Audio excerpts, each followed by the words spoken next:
Olá pessoal, ainda falando sobre bruxismo, nesse vídeo eu vou estar ensinando você que tem bruxismo a aliviar um pouco as suas tensões, as suas dores causadas pelo bruxismo com uma automassagem focada para esse caso, tá bem? Aqui no canal eu já tenho outros dois vídeos falando sobre bruxismo e um deles eu estou explicando quais os principais músculos que são afetados em caso de bruxismo.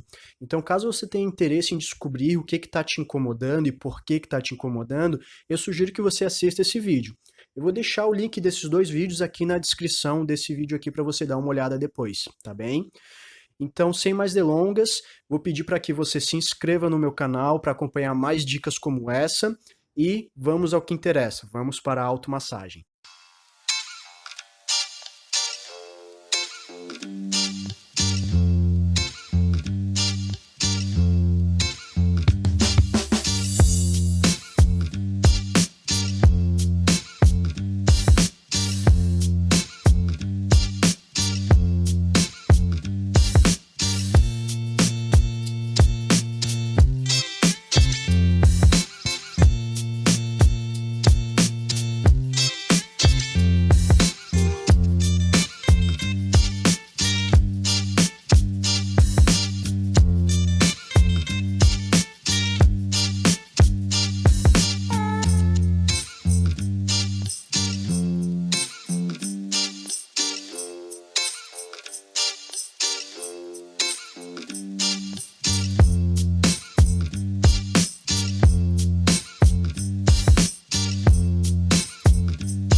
Bem, foi isso que eu separei para o vídeo de hoje. Espero que você tenha gostado. Espero que ajude você a dar uma aliviada nas suas tensões, nas suas dores.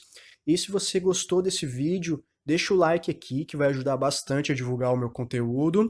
E se você ainda não é inscrito, se inscreve aqui no canal para que você acompanhe ainda mais dicas como essa daqui, tá bem? Até uma próxima.